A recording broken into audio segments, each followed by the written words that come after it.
Join the coven.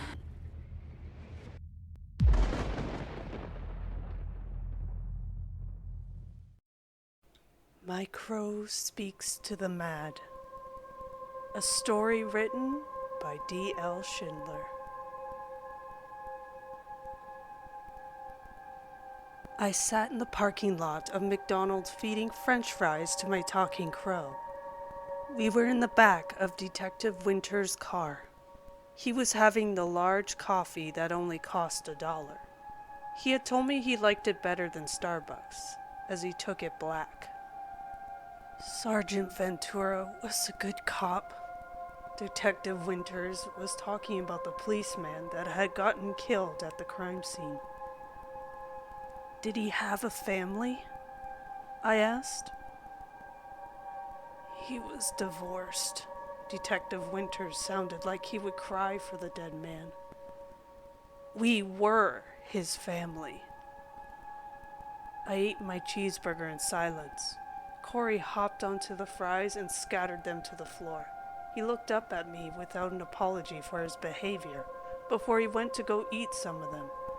We were taken to a hotel where we became roommates with Detective Winters. The maid knocked on the door as I was taking off my boots. He answered it with a cigarette hanging out of his mouth that he had lit with hotel matches. "What is it?" he asked her. I listened, genuinely curious. "No animals." She pushed past him slightly and spotted Corey. Presumably, she would go get the hotel manager. "It's okay. He's with me. I am a detective. I am solving murders," he told her, and showed her his badge with a well-rehearsed gesture. She gave him a very admonishing look and left him without saying more. I wondered if our sleep would be interrupted. I was very tired and went right to bed. In the morning, the same maid was back, prompting me to wonder if she had worked all night. She glared at us as we left, and she went to clean. Detective Winters took me to the station and made me sit around with him all day while he did paperwork. He had interviews with people and more paperwork. His job suddenly seemed very boring to me. I already longed to go outside and discover the world out there. I was his hostage because he knew, I knew, that I was his suspect in a murder. "I want you investigating this. Looks like it might be the hitchhiker killer. If you can get some cooperation from you-know-who, maybe we can call the FBI on this one." The boss of Detective Winters walked over to his desk and gave him a thin file on a crime scene secured earlier. "Let's go." Detective Winters got up, and I followed. "Who is he talking about?" I asked.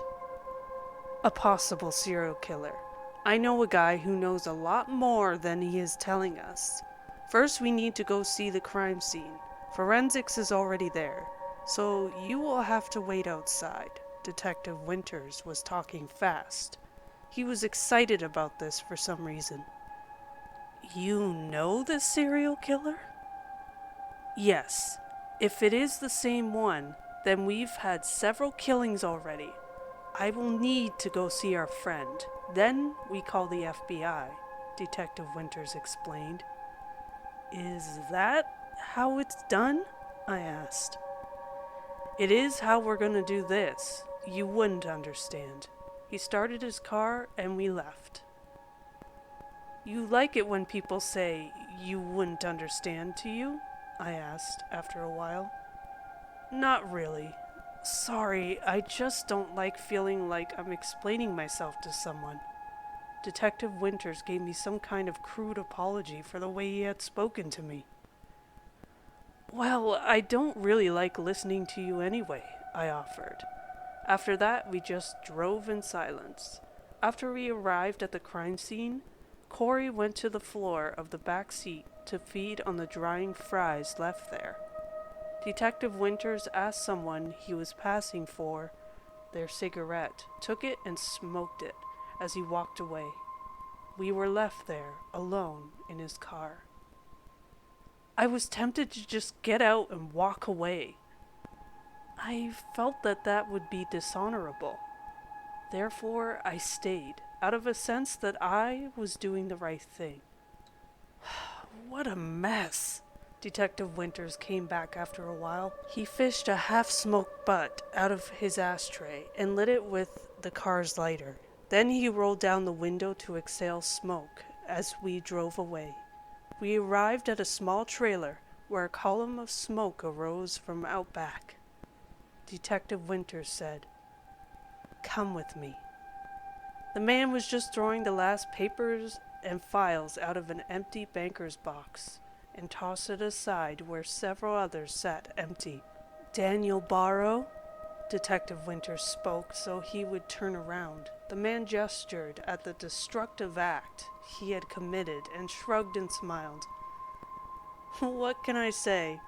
Daniel Barrow asked. "I don't work for you. I'm a private eye. You know, an investigator for hire." "I could arrest you for destruction of evidence," Detective Winters told the private eye. "Then do so. I am merely destroying my own pictures and notes. Personal property," Daniel insisted. Then we left him there, smoke trailing away with bits of white ash in his hair. "What a dick." Detective Winters used a bad pun. I chuckled and replied, "He seemed crazy." Something dawned, and Detective Winters held his hand up at me for a second while he thought. Then he lowered it and brightly added, "Delfriar Asylum," Detective Winters decided. "Where crazy people are?" I tried to follow his jump to a conclusion. I had no idea what he was talking about. "Where Dr. Evans was killed. That is how I met our friend for the first time. He was caught snooping around that crime scene too," Detective Winters recalled. I said nothing as we drove to Delfriar and gained access to the ancient and fearsome-looking seaside castle. It was still medieval compared to other mental hospitals. I had only seen it in pictures, but now the place creeped me out. "What are we doing here?" I asked. "If Dr. Evans was killed by the same person Daniel Barrow would have told you about, then you already know who it is." "You are right." He stared up at the terrifying structure. "Jessie Darling. She was a patient here. We have a copy of her file. You are right. There is something more I wanted to see again." "I'd rather wait here," I told him. He nodded and left us in the parking lot. When he came back, he looked disappointed. We drove back to the hotel in silence. The next day, he met with the FBI and told them what he knew about a serial killer named Jessie Darling. Then he found me and told me, "Her name is Scarlett. She was friends with Daniel Barrow. He visited her often." "Now that you have completed that path, why not try another?" I asked him. "Scarlett is who we should be looking for," Detective Winters agreed. "We will never find Jessie Darling." "Then let's start at the beginning," I advised him. And so we drove back to the crime scene where we were at before. His decision was to drive along the highway from there, heading away from Delfriar. Detective Winters said, "I think she has killed 6 men, and she tried to kill Daniel Barrow. He survived." As it grew dark, a light rain began to fall. The sound of the windshield wipers kept going. My hand began to ache. Up ahead stood someone in a red hoodie, hitchhiking with their left thumb. We pulled over. "Must go now," Corey cawed. "Sounds anxious," Detective Winters noted. "He is saying we must leave," I translated. "He gets jittery." "He got a name?" "Corey." I took my crow to my lap and gently held him while the back passenger door opened. I looked over at the dark shape in the red hoodie. Lightning flashed behind her before she got in to sit with me in the back. I could feel the damp, cold air coming off her hoodie as she seated herself. She was young, although her face was kinda mean-looking as she spoke. She gestured with her left hand, her right never appearing. She said, "I was walking and this rain started. I just need a lift into town." She tried a fake little laugh and smile. "We can give you a lift," Detective Winters offered. We started back onto the highway and she reached up with her left hand and got her seatbelt on. "The hand is silver and it can cut like a knife. Maker of dead men from living ones. She actually likes doing it. You could learn from her," Corey told me about our guest. "Your bird talks," she smiled. This smile looked real, but still predatory. "If you call that talking," Detective Winters chuckled with a masculine disregard. "I don't know," I stammered. I was frozen in fear. This was surely our hook-hand hitchhiker. She was definitely Scarlet. I could imagine her weapon striking away half my neck in one instant swipe out of nowhere. She'd kill the detective next. Only she was wearing a seatbelt, so our corpses would get ejected into the darkness. She'd stay belted to her seat. "I can understand him," she smiled coyly. "You can?" I was choking. Sweat beaded my forehead and terror gripped my heart. "He says I am pretty and sweet and that you already like me," she sighed. "He said that?" I breathed mechanically. We pulled into a gas station. Scarlet stayed seated, smiling endlessly at me, her eyes shiny like glass. I had to pee, yet couldn't move. I was afraid that if I tried to get out, she would slaughter me. Detective Winters took his time filling gas, making a long phone call, buying cigarettes and smoking about half the pack. I was in agony. It was either pee myself and probably trigger her killing me, or get out and die trying. "I really have to pee. Is it okay if I go and pee?" I squeaked.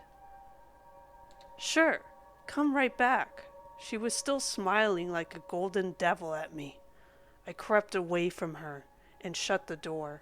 Corey was on my shoulder as we attained the key, attached to a real goat's leg, hoof and all. I went into the bathroom and peed. As we came out with the goat leg in one hand, zipping up with the other, the parking lot lit up. Police cars swarmed from all around, surrounding Detective Winters' car. I watched while armored SWAT had to drag Scarlet from the vehicle. Scarlet managed to slash them away, drawing blood from 3 of them. Her hidden prosthetic arm was indeed like a sharp pair of hooks. She whipped out a knife and got one of them in the groin. Blood spurted from his wound and he staggered and fell over. Finally, they had her restrained and arrested. I went into the gas station to return the goat's leg bathroom key. Detective Winters came into the gas station behind me, selected a lighter to buy.